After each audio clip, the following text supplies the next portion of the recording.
Hay fechas que no deberían existir en ningún archivo. Hay nombres que deberían haber permanecido enterrados bajo décadas de silencio institucional. Y hay visiones que, cuando se cumplen con una precisión que desafía cualquier cálculo estadístico, dejan de ser curiosidades marginales para convertirse en algo mucho más perturbador, en evidencia de que alguien, algún momento, tuvo acceso a una dimensión del tiempo que nosotros todavía no comprendemos. Lo que voy a contarte hoy lleva años en mis archivos. Lo he revisado decenas de veces. Lo he contrastado con testimonios directos, con documentos de hemeroteca, con declaraciones que circularon durante años en los márgenes de la historia oficial antes de que nadie quisiera tomarlas en serio. Y cada vez que regreso a este material, la misma sensación me recorre la espalda, la de que hay algo aquí que no encaja con la versión del mundo que nos han enseñado a aceptar. Me llamo José Benítez. He pasado décadas investigando lo que otros prefieren ignorar. He hablado con pilotos que vieron cosas en el cielo que no deberían existir.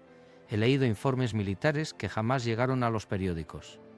He escuchado confesiones de personas que prefirieron el anonimato antes que el ridículo. Y en todo ese tiempo pocas historias me han generado la inquietud silenciosa, casi física, que me genera la historia de Shane Dixon y lo que predijo sobre un hombre llamado Donald Trump. Quédate, porque esto apenas comienza. Para entender lo que voy a contarte, primero necesitas conocer a la mujer, no la versión simplificada que aparece en las enciclopedias. No el perfil de 2 párrafos que los medios convencionales usaron para descartarla como una excéntrica de Washington. Necesitas conocer a Jeanne Dixon tal como yo la he encontrado en mis investigaciones, como una figura extraordinaria cuya vida entera parece haber sido una larga conversación con algo que está más allá del tiempo lineal. Jeanne Dixon nació en 1904 en Medford, Wisconsin. Desde pequeña mostró una capacidad que su entorno familiar no supo muy bien cómo manejar.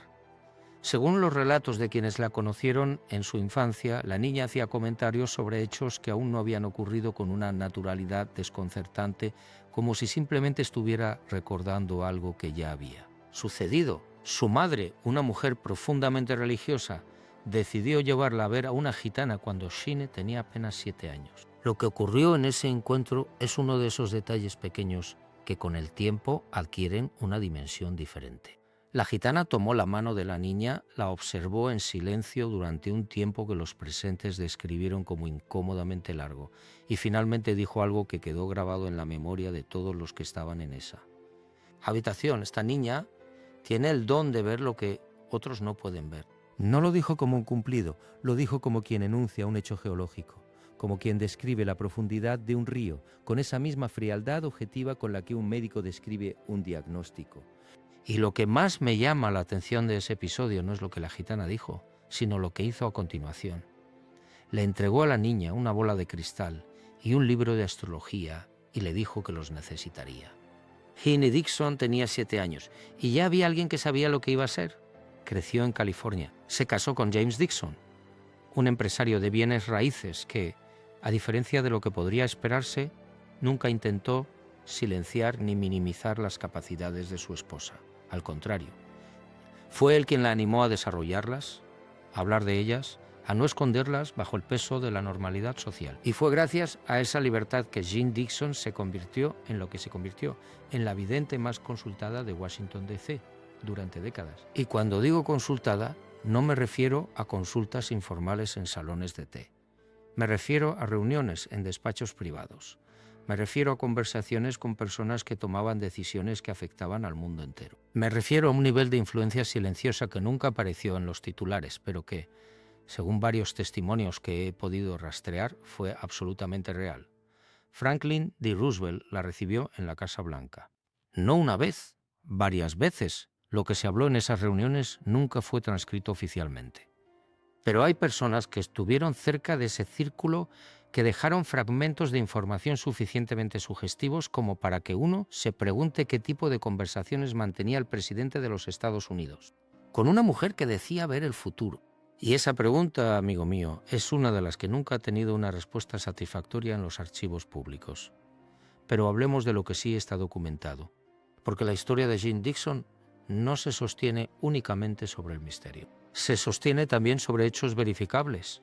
sobre predicciones que quedaron registradas por escrito antes de que los eventos ocurrieran, sobre testimonios de personas que escucharon sus palabras y que luego vivieron. Para ver cómo esas palabras se convertían en realidad. La predicción más famosa, la que le dio una dimensión histórica que trasciende cualquier debate sobre si el don de la evidencia existe o no, fue la del asesinato de John F. Kennedy. En 1956, 7 años antes de que los disparos en Dallas conmocionaran al mundo, Shane Dixon publicó en la revista Parade una declaración que quedó registrada en papel, con fecha, con firma, con testigos. Dijo que el presidente elegido en 1960 sería demócrata y que moriría asesinado en el cargo, 7 años antes, cuando nadie sabía quién sería el candidato demócrata. Cuando Kennedy era apenas un senador prometedor entre varios, cuando Dallas era solo una ciudad de Texas y no el nombre que cambiaría la historia del siglo XX. Y sin embargo, ahí estaba, en papel, con fecha. 7 años antes. Hay personas que han dedicado años de su vida a intentar explicar eso de manera racional, a construir argumentos sobre probabilidades estadísticas, sobre interpretaciones ambiguas, sobre la tendencia humana a recordar los aciertos y olvidar los errores. Y puede que tengan razón, en parte. Pero hay algo en la especificidad de esa predicción, en el detalle del partido político, en la certeza de la muerte violenta, que hace que esos argumentos racionales suenen a algo que se construye no para entender, sino para no tener que entender. Hubo más, hubo muchas más. Predijo la muerte de Mahatma Gandhi antes de que ocurriera. Predijo la división de la India. Predijo el lanzamiento del Sputnik soviético en una época en que la carrera espacial era apenas un rumor entre científicos. Predijo la muerte de Martin Luther King, aunque los detalles de esa predicción fueron menos precisos que la de Kennedy. Predijo el asesinato de Robert Kennedy. Y predijo, con una claridad que sus biógrafos todavía discuten, la crisis de los misiles de Cuba, incluyendo detalles sobre la naturaleza exacta del enfrentamiento que en aquel momento eran absolutamente imposibles conocer por medios convencionales. Hay un testimonio que encontré hace años en un archivo de hemeroteca estadounidense que nunca pude verificar completamente, pero que tampoco pude descartar. Un asistente del Departamento de Estado que prefirió el anonimato describió una reunión en la que Shane Dixon le advirtió a un funcionario de alto rango sobre una amenaza específica que llegaría desde el este, con una descripción de las circunstancias que ese funcionario describió después como aterradoramente precisa. El documento no tiene nombre, no tiene fecha exacta, pero el tono de quien lo escribió no es el tono de alguien que está inventando. Es el tono de alguien que está intentando procesar algo que no encaja en ningún marco conceptual disponible. Y eso, en mis años de investigación, es precisamente la firma de los testimonios verdaderos. Ahora bien, todo lo que te he contado hasta aquí es el contexto. Es el escenario, es la arquitectura de fondo que necesitas para comprender lo que viene. Porque lo que viene es la razón por la que este vídeo existe. Lo que viene es la pieza del rompecabezas que llevo años queriendo colocar en su lugar. Lo que viene es la predicción de Shane Dixon sobre Donald Trump. Y antes de que sigas escuchando, quiero que te detengas un momento. Quiero que pienses en lo que significa que una mujer que murió en 1997 haya dejado registradas palabras sobre un hombre que no llegaría al poder hasta 2016. Quiero que pienses en lo que significa que esas palabras, cuando se contrastan con lo que realmente ocurrió, generen esa incomodidad específica que produce la coincidencia, que es demasiado precisa para ser solo coincidencia. ¿Estás listo? Bien, sigamos. Shane Dixon hablaba de lo que veía con una terminología peculiar. No decía predigo esto, o creo que ocurrirá aquello. Decía lo veo. Lo veo como si estuviera ocurriendo ahora mismo. Lo veo con la misma claridad con que veo tu cara frente a mí. Esa distinción lingüística es importante porque revela algo sobre la naturaleza de su experiencia. No era especulación. No era intuición en el sentido convencional. Era, según ella misma describía, una especie de acceso directo a imágenes que pertenecían a un tiempo que para ella era tan real como el presente. Sus colaboradores más cercanos, las personas que trabajaron con ella durante décadas, describían un fenómeno recurrente. Shane Dixon, en medio de una conversación completamente normal, se detenía abruptamente. Sus ojos cambiaban de enfoque, como si estuviera mirando algo que solo ella podía ver, y entonces hablaba, con una voz ligeramente diferente a la habitual, más lenta, más precisa. como si estuviera leyendo en voz alta algo que tenía escrito frente a ella. Y lo que decía en esos momentos era lo que luego quedaba registrado como sus predicciones más significativas. Cuento esto porque es relevante para entender el contexto en que surgieron las visiones relacionadas con Trump. No fueron declaraciones improvisadas en una entrevista. No fueron afirmaciones vagas diseñadas para impresionar a un periodista. Fueron, según quienes estuvieron presentes, episodios de ese tipo específico de visión que sus colaboradores habían aprendido a reconocer como los más serios. La primera vez que encontré referencias directas a Trump en el material de Dixon fue en un libro publicado por su biógrafa, Ruth Montgomery, una periodista de Washington que pasó años documentando las predicciones de Dixon con un rigor que, para la época, era inusual en ese tipo de literatura. Montgomery describió conversaciones en las que Dixon hablaba de un hombre que vendría del mundo de los negocios, un hombre que no pertenecía al sistema político establecido, que tendría una presencia pública, extraordinariamente polarizante y que llegaría al poder en un momento de profunda división nacional. Pero lo más inquietante no era la descripción general, lo más inquietante era el detalle. Dixon describía a este hombre como alguien que tendría el cabello de un color inusual para un político y que su llegada al poder estaría acompañada de una resistencia institucional sin precedentes en la historia moderna de los Estados Unidos. Cuando leí eso por primera vez, me detuve, releí el párrafo, lo releí una segunda vez, porque ese detalle sobre el cabello, que puede sonar trivial, es en realidad uno de esos detalles pequeños que en el trabajo de investigación se convierten en señales. No porque el color del cabello de un hombre sea en sí mismo importante, sino porque es el tipo de especificidad que no aparece en una predicción genérica. Es el tipo de detalle que solo aparece cuando alguien está describiendo algo que realmente vio. ¿Hay más? Dixon habló en varias ocasiones de una figura que traería consigo una energía de confrontación que dividiría al país en dos mitades casi perfectas. Usó la imagen, según Montgomery, de una nación que se miraría al espejo y no reconocería su propio reflejo. Una nación que tendría que elegir entre dos versiones de sí misma. Y describió a este hombre no como un villano ni como un héroe, sino como un catalizador, como alguien cuya función en la historia no sería la de resolver los problemas de su tiempo, sino la de hacerlos visibles, de sacarlos a la superficie, de forzar una conversación que la sociedad llevaba décadas evitando.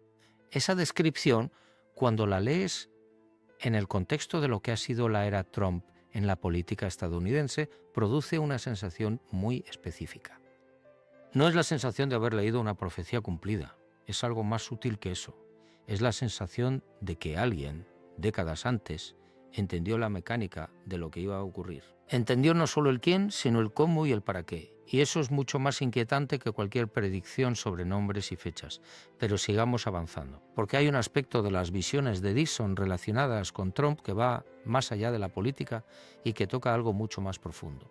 Algo que en mis investigaciones he encontrado en múltiples tradiciones espirituales de culturas completamente diferentes. Algo que aparece en textos que no tienen ninguna relación entre sí y que sin embargo convergen en una misma idea. Dixon hablaba de este hombre en el contexto de lo que ella llamaba el Gran Cambio, un periodo de transformación planetaria que ella situaba en las primeras décadas del siglo XXI. Un periodo en que las estructuras que habían organizado la sociedad humana durante siglos comenzarían a mostrar sus grietas, en que las certezas colectivas se disolverían, en que la humanidad enfrentaría una especie de crisis de identidad a escala global. Y en ese contexto la figura del hombre del cabello inusual no era un protagonista aislado, era un síntoma. Era la manifestación visible de una transformación mucho más profunda que estaba ocurriendo por debajo de la superficie de los eventos políticos.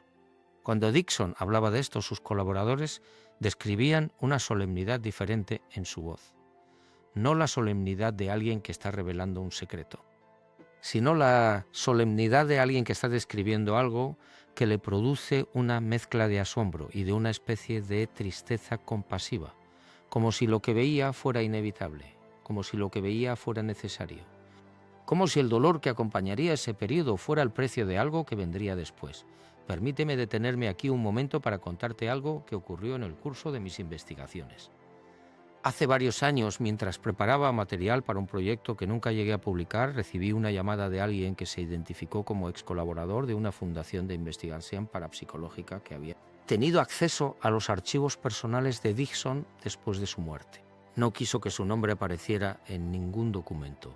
Me lo dijo con una claridad que no admitía negociación, pero lo que me contó en esa conversación fue suficientemente específico como para que yo lo tomara en serio. Me dijo que en los archivos de Dixon había material que nunca había sido publicado. Notas personales, fragmentos de diario, transcripciones de sesiones privadas que sus colaboradores habían documentado, pero que nunca habían llegado a manos de ningún biógrafo ni de ningún periodista. Y en ese material, según esta persona, había referencias a visiones específicas sobre el futuro de los Estados Unidos que incluían descripciones de eventos que cuando yo escuché esa llamada todavía no habían ocurrido. No pude verificar esa información. No tengo forma de saber si esa persona decía la verdad, pero tampoco tengo forma de saber que no la decía. Y en la investigación de fenómenos como este, esa zona de incertidumbre es precisamente donde viven las preguntas más importantes.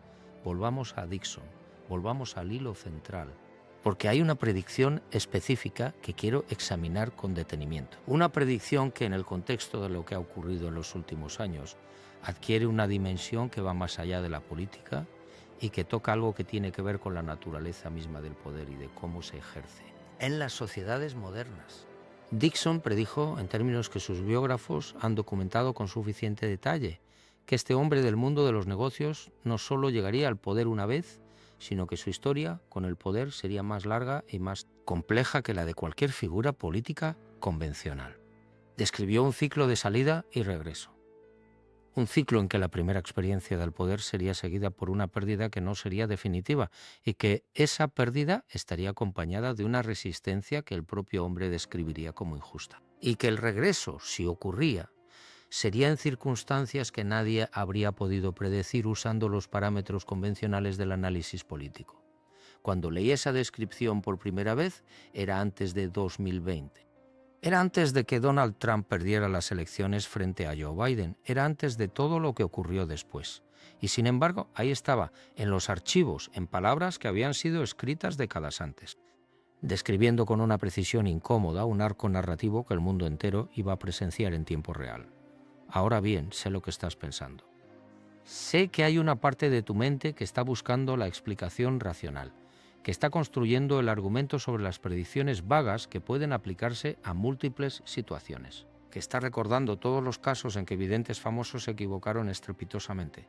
Y esa parte de tu mente tiene razón en estar activa, tiene razón en hacer esas preguntas. Yo mismo las he hecho durante décadas. Yo mismo he dedicado años a buscar los errores de Dixon, las predicciones que no se cumplieron, las afirmaciones que el tiempo desmintió. Y los encontré. Dixon no era infalible. Tuvo errores notables. Predijo que la Unión Soviética llegaría a la Luna antes que los Estados Unidos.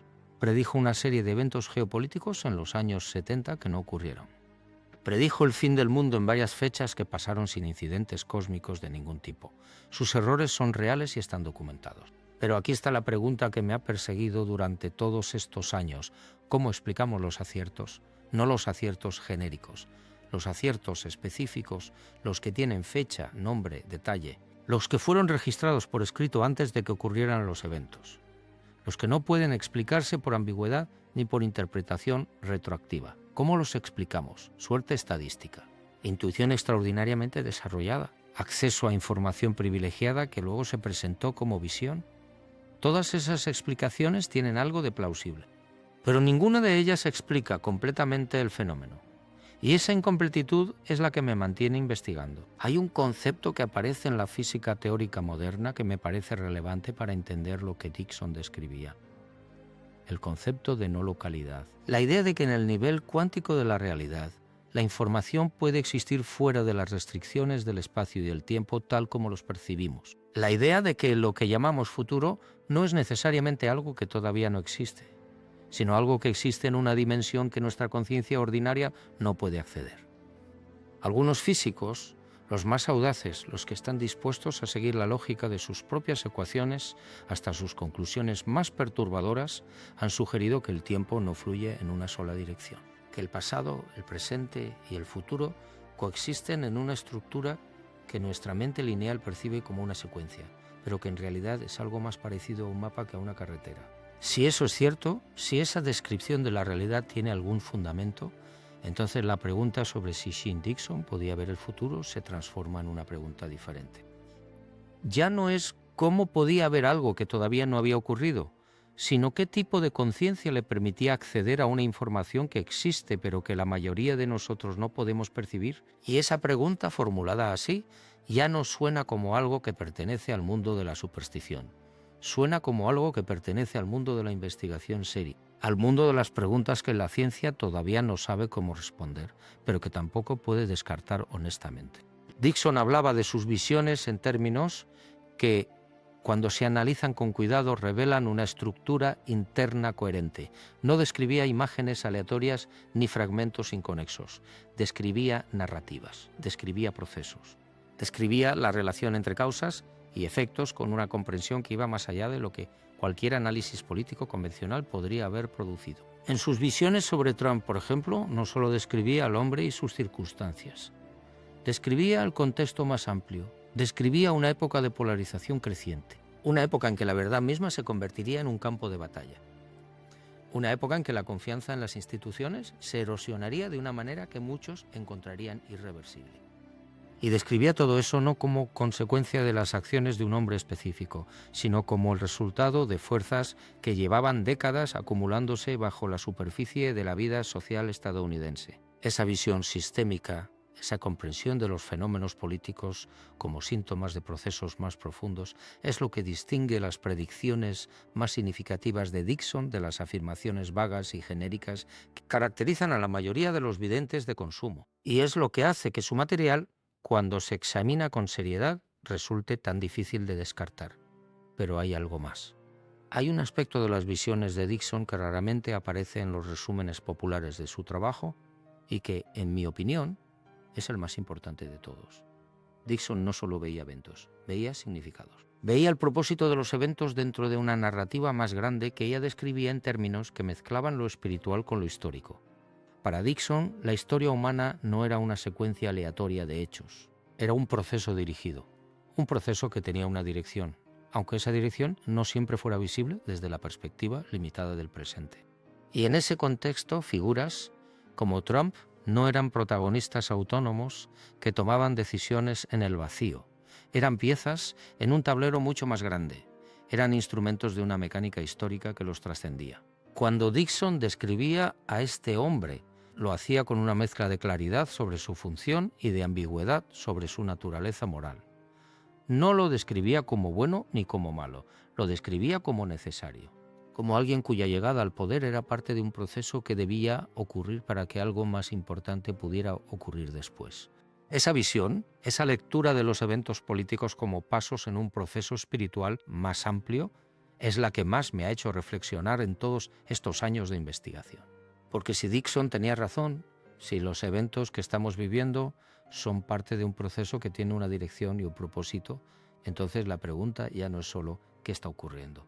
La pregunta es hacia dónde vamos. Déjame contarte algo sobre la relación entre Dixon y el poder político en Washington, porque esa relación es una parte de la historia que raramente se cuenta completa. Ya mencioné que Roosevelt la recibió en la Casa Blanca, pero la lista no termina ahí. Richard Nixon fue uno de sus clientes más frecuentes, aunque esa relación se mantuvo en un discreto segundo plano durante años. Hay testimonios de personas cercanas al círculo de Nixon que describen conversaciones en que el entonces presidente consultaba a Nixon sobre decisiones específicas de política exterior. No sobre el contenido de las decisiones, sobre el momento, sobre cuándo actuar, sobre cuándo esperar. Esa dimensión temporal de sus consultas es reveladora, porque sugiere que lo que Nixon buscaba en Dixon no era información que no podía obtener de sus asesores convencionales.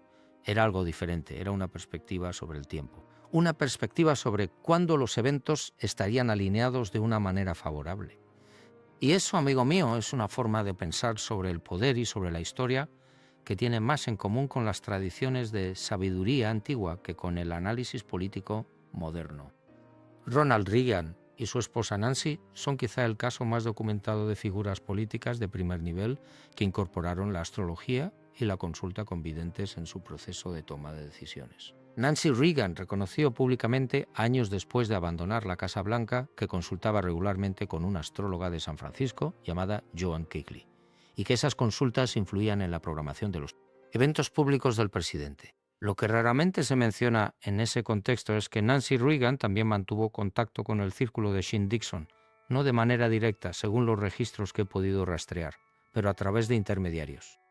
A través de personas que formaban parte de ese mundo peculiar en que el poder político y la búsqueda de conocimiento sobre el futuro se encontraban en espacios que nunca aparecían en los periódicos. ¿Por qué te cuento todo esto? Porque quiero que entiendas algo importante. Quiero que entiendas que la pregunta sobre si Jane Dixon podía ver el futuro no es una pregunta que solo se hace en personas crédulas o marginales. Es una pregunta que se hicieron en privado algunas de las personas más poderosas del siglo XX. Personas que tenían acceso a los mejores analistas, a los mejores servicios de inteligencia, a los mejores asesores del mundo, y que aún así, en algún nivel, buscaban algo que ninguno de esos recursos convencionales podía proporcionarles. Eso me dice algo. No sé exactamente qué me dice, pero me dice algo. Y lo que me dice es suficientemente inquietante como para que no pueda ignorarlo. Regresemos a Trump, regresemos a las visiones específicas. Porque hay un aspecto que todavía no he mencionado y que, en mi opinión, es el más perturbador de todos. Dixon no solo predijo la llegada de Trump al poder, predijo la reacción que esa llegada generaría. Predijo la intensidad del rechazo institucional. Predijo que habría intentos de revertir el resultado de su primera elección usando mecanismos que nunca antes habían sido utilizados de esa manera en la política estadounidense. Predijo que el sistema judicial y el sistema legislativo serían movilizados de maneras que generarían un debate profundo sobre los límites del poder y sobre quién tiene el derecho de ejercerlo. Y predijo que todo ese proceso, toda esa turbulencia institucional, no resolvería el conflicto subyacente, sino que lo intensificaría. Cuando leí esas descripciones en el contexto de los eventos de los últimos años, de los impeachments, de los procesos judiciales, de la polarización creciente, de las disputas sobre los resultados electorales, la sensación que tuve no fue de asombro. Fue algo más parecido al reconocimiento, la sensación de que alguien ya había descrito todo esto, que alguien ya había trazado el mapa de este territorio décadas antes de que nosotros llegáramos a él. Hay una conversación que Dixon tuvo con Ruth Montgomery que quedó registrada en uno de los libros de Montgomery y que me parece extraordinariamente relevante. Montgomery le preguntó directamente si veía el futuro de los Estados Unidos como algo positivo o como algo negativo, y Dixon respondió con una frase que me ha acompañado desde que la leí por primera vez. Dijo algo así: no veo el futuro en términos de positivo o negativo, veo el futuro en términos de necesario. Lo que está por venir no es un castigo ni una recompensa, es una transformación. Y las transformaciones siempre duelen antes de sanar. Esa frase, esa visión del dolor histórico como parte de un proceso de transformación es la que más resuena en mí cuando pienso en lo que estamos viviendo. No porque me proporcione certeza, sino porque me proporciona un marco, una forma de mirar los eventos que no los reduce a la narrativa del bien contra el mal, del progreso contra el retroceso, sino que los sitúa en algo más amplio, en algo que quizá no podemos comprender completamente desde donde estamos. Permíteme hablarte ahora de algo que pocas veces aparece en las discusiones sobre Jane Dixon. Algo que tiene que ver con la naturaleza de sus aciertos, porque creo que los errores de Dixon son tan informativos como sus aciertos, aunque de una manera diferente. Cuando Dixon se equivocaba, sus errores tenían una característica específica. No eran errores sobre el qué, eran errores sobre el cuándo. Predijo correctamente muchos de los eventos que describió, pero en ocasiones los situó en un marco temporal incorrecto. Predijo cosas que ocurrieron décadas después de cuando ella creía que ocurrirían, o que ocurrieron de una manera ligeramente diferente a como las había descrito, pero con los elementos esenciales en su lugar. Esa pauta de errores es reveladora, porque sugiere que lo que Dixon percibía era real, pero que su capacidad para situarlo en el tiempo era imperfecta, como si tuviera acceso a un mapa, pero no siempre pudiera leer correctamente la escala. Y eso, paradójicamente, hace que sus aciertos sean más significativos, no menos. Porque si sus errores eran errores de calibración temporal y no errores sobre la naturaleza de los eventos, entonces lo que eso sugiere es que la información que percibía era genuina, aunque su capacidad para procesarla e interpretarla tuviera limitaciones. Hay un físico teórico, cuyo nombre prefiero no mencionar porque todavía trabaja en una institución académica, que no aprobaría este tipo de declaraciones públicas. con quien tuve una conversación hace varios años que nunca he olvidado. Le pregunté, en el contexto de una discusión sobre la naturaleza del tiempo, si era físicamente posible que una conciencia humana pudiera acceder a información sobre eventos futuros. Me miró durante un momento antes de responder y luego dijo algo que me dejó en silencio.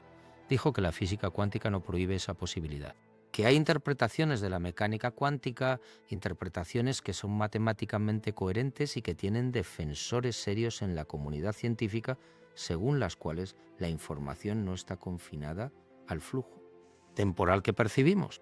Dijo que si la conciencia tiene alguna relación con los procesos cuánticos y hay argumentos serios para creer que la tiene, entonces la idea de que una conciencia extraordinariamente sensible pueda acceder a información de estados temporales diferentes al presente no es más extraña que muchas otras cosas que la física acepta como reales. No me estaba diciendo que Jeanne Dixon tenía razón, me estaba diciendo que la física no puede decir que tenía razón de manera que fuera imposible. Y esa distinción, esa zona de posibilidad que la ciencia no puede cerrar, es donde viven todas las preguntas que más me importan.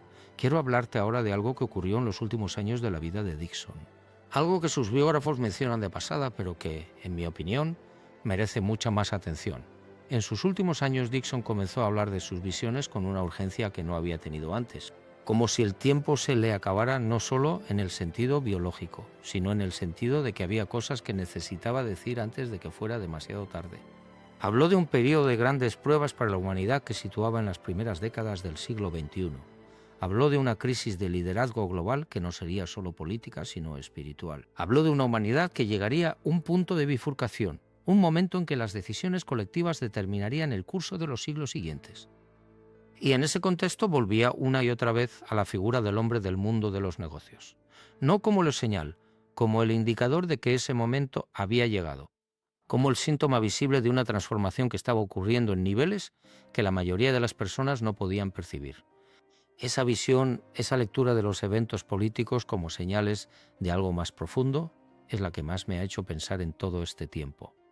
Porque si Dixon tenía razón, si lo que estamos viviendo es la señal y no el evento en sí mismo, entonces la pregunta más importante no es qué está ocurriendo en la política. La pregunta más importante es qué está ocurriendo debajo de la política, en las estructuras profundas de la conciencia colectiva, en los valores y las creencias y los miedos que determinan qué tipo de líderes elegimos y qué tipo de historia construimos. Hay algo que Dixon dijo en una de sus últimas entrevistas que quedó registrado y que creo que es la clave de todo lo que he estado intentando contarte. Le preguntaron si tenía miedo de lo que veía, si las visiones del futuro la atemorizaban. Y respondió con una serenidad que los que estaban presentes describieron como casi sobrenatural. Dijo que no tenía miedo porque lo que veía, por más turbulento que fuera, siempre tenía un después. Siempre había algo al otro lado de la oscuridad. Siempre había una continuidad. Y dijo que esa continuidad, esa persistencia de la vida y de la conciencia, más allá de los eventos más difíciles, era lo que le daba paz. No la ausencia de dolor, no la ausencia de conflicto, sino la certeza de que el conflicto no era el final, que era el proceso. Cuando leí esa respuesta de una mujer que había pasado décadas mirando hacia un futuro que la mayoría de nosotros no podemos ver, sentí algo que no sé exactamente cómo describir, una especie de resonancia. Como si esa respuesta tocara algo que ya sabía pero que no había formulado con esa claridad. La idea de que lo que vivimos, por más difícil que sea, es parte de un proceso que tiene una dirección. Que la oscuridad no es el destino sino el camino. Pero quiero ser honesto contigo. Quiero ser honesto de la manera en que creo que este tema merece ser tratado. No sé si Jeanne Dixon tenía el don de la evidencia. No sé si sus predicciones sobre Trump son el resultado de una capacidad genuina para acceder a información sobre el futuro o el resultado de una combinación de intuición extraordinaria, análisis político sofisticado y la tendencia humana a encontrar patrones en la información disponible. No lo sé. Nadie lo sabe con certeza. Y cualquiera que te diga que lo sabe, ya sea para confirmarlo o para negarlo, te está mintiendo. Lo que sí sé es que el fenómeno de Jeanne Dixon, cuando se examina con la seriedad que merece, cuando se estudia el registro completo de sus predicciones y no solo las que convienen a un argumento específico, produce una incomodidad intelectual que no se resuelve fácilmente. produce preguntas que no tienen respuestas satisfactorias en el marco conceptual que la cultura moderna nos proporciona para entender la realidad. Y esas preguntas, esa incomodidad, ese espacio entre lo que podemos explicar, es precisamente donde creo que viven las verdades más importantes. ¿Tú qué crees que ocurrió realmente? ¿Crees que una mujer podía ver décadas hacia el futuro con la precisión que los registros sugieren? ¿O crees que hay una explicación más convencional que simplemente no hemos encontrado todavía? Puedes dejarlo en los comentarios, porque quizá no seas el único que ha pensado en esto. Quizá no seas el único que ha tenido esa sensación de que la realidad que nos han enseñado a aceptar tiene más grietas de las que estamos dispuestos a admitir. Sigamos. Porque hay un aspecto de esta historia que todavía no he tocado y que, en mi opinión, es el más fascinante de todos. El aspecto que tiene que ver no con las predicciones específicas, sino con la naturaleza de la conciencia que las produce. Hine Dixon describía sus visiones más intensas como experiencias que ocurrían en un estado entre el sueño y la vigilia. Un estado en que la conciencia ordinaria se retiraba y algo diferente tomaba su lugar. Algo que ella describía en términos que variaban según el interlocutor. A veces hablaba de una presencia, a veces hablaba de una voz, a veces simplemente hablaba de imágenes que llegaban con una claridad y una intensidad que las hacía indistinguibles de la realidad física. Esa descripción, ese estado alterado de conciencia en que la información sobre el futuro se vuelve accesible, aparece en tradiciones espirituales de todo el mundo con una consistencia que es difícil de ignorar. Aparecen los oráculos griegos, aparecen los chamanes de las tradiciones indígenas americanas, aparecen los profetas de las tradiciones abrahámicas, aparecen los videntes del hinduismo y del budismo. Aparecen culturas que no tuvieron ningún contacto entre sí y que sin embargo describen el mismo fenómeno con una terminología sorprendentemente similar. Esa convergencia transcultural, esa aparición del mismo fenómeno en contextos completamente diferentes, es uno de los datos que más peso tiene en mi investigación. Porque cuando el mismo fenómeno aparece en culturas que no tienen ninguna razón para haber construido las mismas explicaciones, la probabilidad de que ese fenómeno sea puramente cultural, puramente construido, puramente imaginado, disminuye considerablemente. Hay una investigación que se realizó en las décadas de los 70 y los 80 en varios laboratorios universitarios de los Estados Unidos y de Europa, financiada en parte por agencias gubernamentales que prefirieron mantener su participación en un discreto segundo plano, que estudió sistemáticamente la capacidad de ciertos individuos para acceder a información sobre eventos remotos en el tiempo y en el espacio. Los resultados de esa investigación fueron, según los investigadores que participaron en ella, suficientemente significativos como para justificar una investigación más profunda. Pero los resultados también fueron suficientemente perturbadores como para que las instituciones académicas convencionales prefirieran mantenerlos en los márgenes de la ciencia oficial. No porque los resultados fueran fraudulentos, sino porque eran incómodos, porque implicaban la posibilidad de que la conciencia humana tuviera capacidades que no encajaban en el modelo materialista de la realidad que la ciencia moderna había adoptado como su fundamento. Y esa incomodidad institucional, esa resistencia a explorar lo que los datos sugerían, es uno de los patrones que he encontrado una y otra vez en mis investigaciones. El patrón de la evidencia que existe, pero que nadie quiere investigar. El patrón del dato que está ahí, pero que nadie quiere ver. Y ese patrón en sí mismo me dice algo sobre la naturaleza de la realidad que estamos construyendo colectivamente. Volvamos a Dixon y a Trump una última vez. Porque hay una predicción, una que he dejado para el final deliberadamente, que creo que es la más significativa de todas las que he encontrado en mi investigación. Una predicción que Dixon hizo en el contexto de sus visiones sobre el gran cambio, sobre el periodo de transformación que situaba en las primeras décadas del siglo XXI. Dixon dijo que el hombre que vendría del mundo de los negocios, el hombre que polarizaría a la nación, el hombre cuya llegada al poder sería la señal de que el periodo de transformación había comenzado, no sería el fin. De nada, sería el principio de algo.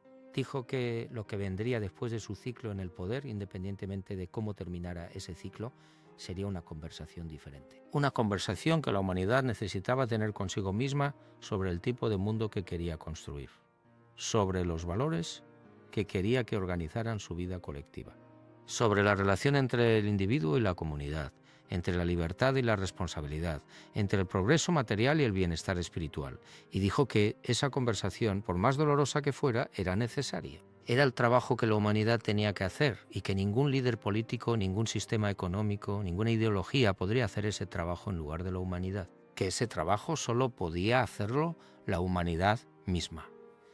Cada persona, cada comunidad, cada generación, eligiendo en cada momento qué tipo de mundo quería construir. Cuando leí esa visión de Dixon sobre el papel de Trump en la historia, no como protagonista, sino como catalizador de una conversación más profunda, pensé en algo que he encontrado en múltiples tradiciones de sabiduría a lo largo de mis investigaciones. La idea de que los periodos de mayor turbulencia histórica son también los periodos de mayor potencial de transformación. La idea de que la crisis no es el opuesto del crecimiento, sino su condición. La idea de que lo que nos parece caos desde adentro puede tener una estructura y un propósito que solo se vuelven visibles desde una perspectiva más amplia. No sé si eso es verdad, no tengo forma de saberlo con certeza, pero sé que esa idea, esa forma de mirar la historia, produce una relación diferente con los eventos que vivimos. Produce una capacidad de estar presente en la dificultad sin ser consumido por ella.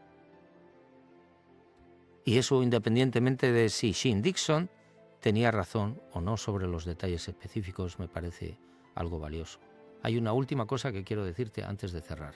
Una cosa que tiene que ver no con Dixon ni con Trump, sino con nosotros, con todos nosotros.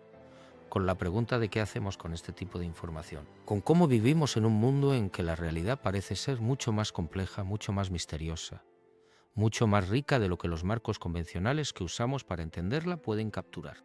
He pasado décadas investigando fenómenos que desafían la explicación convencional. He hablado con personas que han tenido experiencias que no encajan en ningún modelo aceptado de la realidad.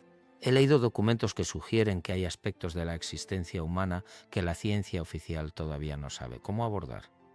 Y lo que he aprendido de todo ese tiempo, la conclusión más profunda que he sacado de décadas de investigación, no es que el mundo es más extraño de lo que pensamos. Eso ya lo sabía. Lo que he aprendido es que la capacidad de vivir con la incertidumbre, la capacidad de mantener la pregunta abierta sin necesitar cerrarla con una respuesta prematura, es una de las formas más importantes de inteligencia que existe. Que la certeza, ya sea la certeza del creyente o la certeza del escéptico, es con frecuencia una forma de dejar de pensar. Y que las preguntas que no tienen respuesta fácil son precisamente las que más merecen nuestra atención. ¿Has vivido algo que nunca te atreviste a contar? Algo que no encajaba en ninguna explicación disponible. Algo que te dejó con la sensación de que la realidad tiene más capas de las que normalmente vemos. Puedes dejarlo en los comentarios, porque quizá no seas el único. Quizá hay más personas de las que imaginas que han tenido esa sensación, que han estado en ese borde entre lo explicable y lo inexplicable, y que han elegido, como yo, no abandonar la pregunta sino seguirla. Gene Dixon murió el 25 de enero de 1997, tenía 92 años. Hasta el final siguió hablando de sus visiones con la misma claridad y la misma serenidad con que había hablado de ellas toda su vida. Sus últimas palabras públicas, según las personas que estuvieron con ella en sus últimos días, fueron sobre el futuro, sobre lo que veía, sobre lo que estaba por venir, no con miedo, con curiosidad. Con la curiosidad de alguien que ha pasado toda su vida mirando hacia un horizonte no terror, sino asombro. Hay algo en eso que me parece profundamente instructivo. Independientemente de lo que uno crea sobre la evidencia, independientemente de lo que uno piense sobre la posibilidad de ver el futuro, hay algo en la actitud de Dixon ante lo desconocido que me parece un modelo. La actitud de alguien que no huye de las preguntas difíciles, que no busca refugio en la certeza fácil, que mira hacia lo que no comprende con una mezcla de respeto y de apertura que es quizá la única postura honesta que podemos adoptar ante los misterios que definen nuestra existencia. Lo que Dixon vio sobre Trump, lo que predijo sobre este periodo de la historia, puede interpretarse de muchas maneras. Puede verse como evidencia de un don genuino. Puede verse como una serie de coincidencias extraordinariamente afortunadas. Puede verse como el resultado de una intuición política excepcionalmente desarrollada. Puede verse como la proyección de patrones históricos recurrentes sobre el futuro. Todas esas interpretaciones tienen algo de verdad. Ninguna de ellas tiene toda la verdad, y quizá eso sea lo más importante. Quizá lo más importante no sea determinar cuál de esas interpretaciones es correcta, sino reconocer que la realidad es suficientemente compleja como para que ninguna interpretación única pueda capturarla completamente. Que el misterio no es un problema que resolver, sino una dimensión de la realidad que evitar. Que las preguntas que no tienen respuesta no son fracasos del pensamiento, sino invitaciones a un pensamiento más profundo. Hay algo que los grandes investigadores de lo inexplicable, los que han dedicado su vida a estudiar los fenómenos que desafían la explicación convencional, tienen en común. No es la certeza de que lo sobrenatural existe. No es la certeza de que la conciencia trasciende la muerte o de que el tiempo puede ser percibido de manera no lineal. Lo que tienen en común es la humildad ante lo que no comprenden. La disposición a decir no sé y seguir investigando. La negativa a cerrar la pregunta antes de que la realidad haya tenido la oportunidad de responderla completamente. Y esa humildad, esa apertura, esa disposición a vivir con la incertidumbre sin ser paralizado por ella, es quizá el legado más importante que figuras como Eugene Dixon nos dejan. No las predicciones específicas, no los aciertos verificables, sino la demostración de que es posible mirar hacia lo desconocido con los ojos abiertos, con curiosidad, con respeto, con la conciencia de que lo que no comprendemos es tan parte de la realidad como lo que sí comprendemos, y que ignorar esa parte, negarla, descartarla sin examinarla, es empobrecerse. Es elegir una versión más pequeña de la realidad cuando la realidad completa está disponible para quien tenga el valor de mirarla. ¿Qué nos dice todo esto sobre el momento que estamos viviendo? ¿Qué nos dice sobre el lugar que ocupamos en la historia? ¿Qué nos dice sobre la naturaleza del poder, de la política, de los líderes que elegimos y de las fuerzas que determinan qué tipo de mundo construimos? No lo sé. Genuinamente no lo sé, pero sé que esas preguntas importan. Sé que el hecho de que una mujer que murió en 1997 haya descrito con una precisión que todavía no hemos podido explicar completamente el arco de eventos que estamos viviendo hoy es algo que merece atención, no credulidad. No rechazo automático, atención, investigación. La disposición a seguir la evidencia hasta donde lleve, aunque lleve a lugares incómodos, aunque lleve a preguntas que no tienen respuesta fácil, aunque lleve al borde de lo que podemos explicar y nos obligue a pararnos ahí, en ese borde, y mirar hacia lo que hay al otro lado, sin la protección de las certezas que nos hemos construido para sentirnos seguros. Quizá el mayor misterio de todo esto no sea si Eugene Dixon podía ver el futuro. Quizá el mayor misterio sea por qué nos resulta tan difícil aceptar que hay aspectos de la realidad que todavía no comprendemos. ¿Por qué nuestra primera reacción ante lo inexplicable es con tanta frecuencia el rechazo en lugar de la curiosidad? ¿Por qué preferimos una explicación incompleta que nos resulte familiar a una pregunta abierta que nos resulte perturbadora? Y quizá, si somos honestos con nosotros mismos, la respuesta a esa pregunta nos dice más sobre nuestra naturaleza como seres humanos que cualquier predicción sobre el futuro. Nos dice que tenemos miedo, que el misterio nos asusta, que la incertidumbre nos incomoda y que esa incomodidad, ese miedo, es precisamente lo que nos impide ver lo que quizá está ahí, disponible para quien tenga el valor de mirar sin parpadear. Eugene Dixon miró sin parpadear durante 92 años. Lo que vio, si es que vio algo real, si es que sus palabras eran más que intuición extraordinaria y análisis sofisticado, si es que había algo genuinamente diferente en su capacidad de percibir la realidad, lo que vio es algo que todavía no hemos terminado de entender. Y quizá no lo entenderemos en esta generación. Quizá las herramientas que necesitamos para entenderlo todavía no existen. Pero las preguntas sí existen. Y mientras las preguntas existan, la investigación continúa. Yo sigo aquí, investigando, preguntando, mirando hacia lo que no comprendo, con los ojos abiertos, y espero que tú también.